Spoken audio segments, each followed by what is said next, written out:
الله وبركاته. الحمد لله نحمده ونستعينه ونستغفره ونعوذ بالله من شرور أنفسنا ومن سيئات أعمالنا. من يهده الله فلا مضل له ومن يضلل فلا هادي له. وأشهد أن لا إله إلا الله وحده لا شريك له. وأشهد أن سيدنا ومولانا محمدا عبده ورسوله. أما بعد فإن أصدق الحديث كتاب الله وخير الهدي هدي محمد صلى الله عليه وسلم وشر الأمور محدثاتها وكل محدثة بدعة وكل بدعة ضلالة وكل ضلالة في النار. I make dua to Allah subhanahu wa ta'ala that from this past week, whatever good actions that we did, that Allah accepts it. And anything or any action that we did that was not becoming a Muslim, I ask Allah subhanahu wa ta'ala through His mercy, put a cover over it, and that He forgives us. Today is going to be a short khutbah, and actually it is more according to the Sunnah of the Prophet sallallahu alaihi wasallam. So inadvertently, we're following the Sunnah, alhamdulillah.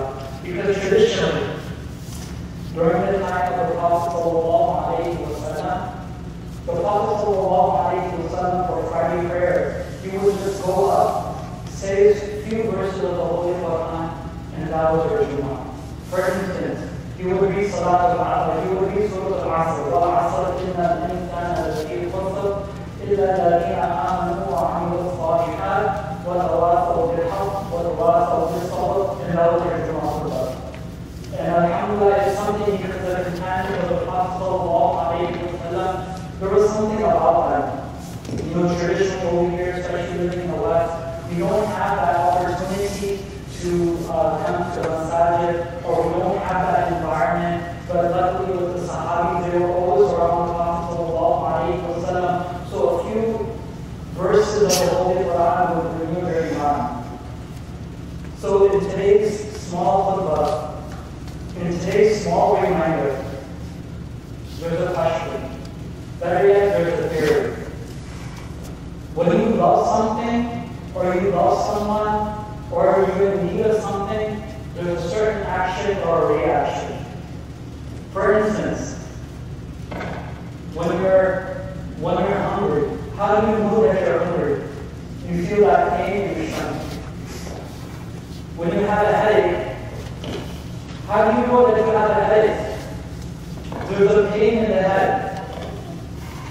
Or when you love someone, how do you prove that? For instance, for those of us who are married, we prove it to our wives by being considerate to them, being loving towards them, buying them things. That shouldn't be the only thing. But there's a few things, a few testaments to that proof of that emotion.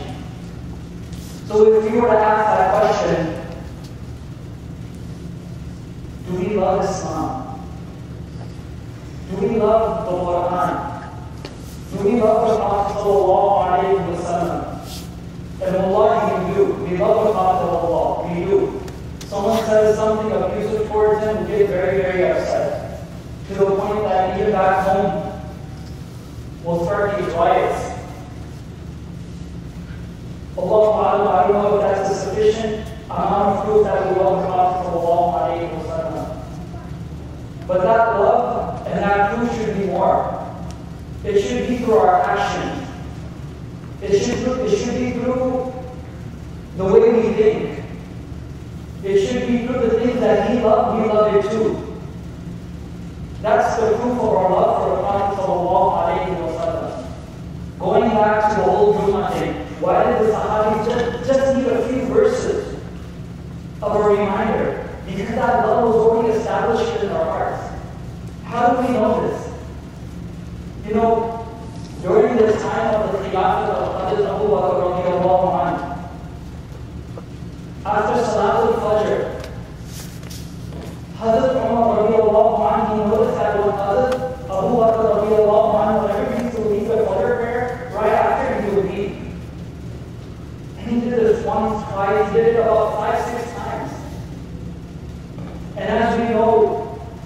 When we reach Salah, there's something recommended.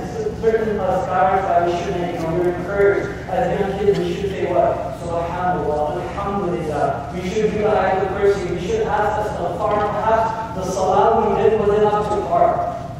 So Hazrat Umar is like, why isn't Abu Bakr radiallahu anhu sticking around? Right after Fajr, he leaves. The rest of us are sticking around. Why doesn't he stay? And as they say, curiosity kills the cat. So Abu Bakr, as he was leaving, Hazrat Umar radiallahu anhu followed him. And he follows on the outskirts of Medina. And he sees him, he goes inside his house. And Hazrat Umar, he's seeing all of this through the person, through the window, kind of sneaking on him, spying on Hazrat Abu Bakr. What is he doing? And he sees Hazrat Abu Bakr cleaning the house. He sees Hazrat Abu Bakr radiallahu anhu cooking lunch. He sees Hazrat Abu Bakr going to the market and getting that person, whoever lived in that house, their daily chores, their daily groceries, or their daily needs. He sees Hazrat Abu Bakr radiallahu anhu doing that. And then Abu Bakr radiallahu anhu leaves that house. After he leaves, Hazrat Umar radiallahu anhu knocks on that door. And then an old lady comes out. And the old lady comes out of that house, and she's blind. And then Hazrat Umar radiallahu anhu, he said, do you know who came to your house? She goes, I don't know. He's been coming to my house for a week. I don't even know his name. Every time I ask for his name, he doesn't tell me. He comes every morning, cleans my house, does my daily chores, gets my groceries every single day. Hazrat Umar radiallahu anhu, he starts to shake his head. He goes, I can never be Hazrat Abu Bakr radiallahu anhu. This is the Amir of Islam. And he's cleaning an old woman's, old blind lady's house. Why? Because he loves the Prophet sallallahu alayhi wa sallam. You're saying, how does this make sense? How does him cleaning an old lady's house have to do with the Prophet sallallahu alayhi wa sallam? But if you read the seerah, if you go back into the past of the Prophet sallallahu alayhi wa sallam's life, when we love him, it's more than just looking like him. It's more than quoting a few hadiths. It's more like we become like him. Because he knew Hazrat Abu Bakr, there was an example, there was a status that Hazrat Prophet Muhammad sallallahu alayhi wa sallam left behind. Because there's that same incident that happened in the Prophet's life. You know, in the time of Makkah, when the Prophet sallallahu alayhi wa sallam was inviting people to Islam, he didn't get a very welcoming response. People were hating on him. People were saying bad things to him. So as the Prophet ﷺ was walking down the street of Makkah, he sees this old lady. And here's that analogy. Here's that example. Here's that love of the Prophet, the Sahabis have for the Prophet of Allah. He sees this old lady there, standing there. She had all of her luggage outside of her house. And he asked her, where are you going? He goes, there's this. She's telling the Prophet. She doesn't know he's the Prophet. She goes that there's this man by the name of Muhammad, a magician, a liar, a soothsayer. And because of him and his actions, there's a lot of bad things happening in Makkah. And I'm so tired of him, I want to leave my city. Rasulullah sallallahu alayhi wa sallam never says, I'm Muhammad. I'm the cause of your pain. He doesn't say that. What did he say? Let me help you. Where are you going to? He's picking up her luggage. And she's constantly complaining about who? Rasulullah. You know, he did this, he did that. You know how they say if you tell one person a story, that person tells another story, it starts to grow and the lie becomes bigger. And she's saying all these bad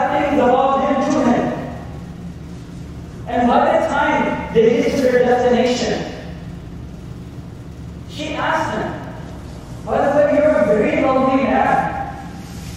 What's your name? He goes, I'm that same Muhammad that you were complaining about. What does she do? She says, La ilaha illallah Muhammadur Rasulullah. She accepts Islam. Because Islam is not just based off of your tongue. It's based off your action. When you love Rasulullah sallallahu alayhi wa sallam, people will see that. A Muslim, he inspires, he motivates. He motivates. Wallahi, and each one of you have experienced that. You know, this past month of Ramadan, people ask me, really, you fast? From morning to evening? People get shocked. Really? You don't drink water? I can't do that. Wallahi, they look at you out of respect. Really? You pray 5 times a day?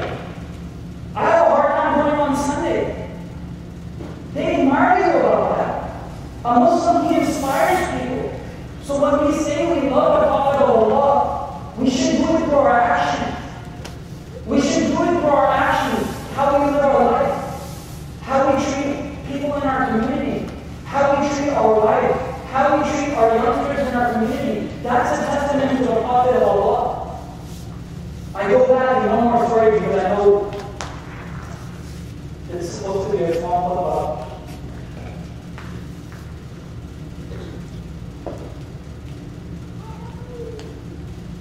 You know, on the Day of Judgment, people will be raised up according to what they love and what they had in their hearts. And those people will be successful who had the love of Islam in their hearts. Those people will be successful who had the love of Rasulullah sallallahu alayhi wa sallam in their hearts. So I make dua to Allah subhanahu wa ta'ala as my time ends up, that when we say we love Islam, and we love the Quran, and we love the Prophet, we do it for our actions, and not just for our lip service. Ameen ya Rabbal Alamin.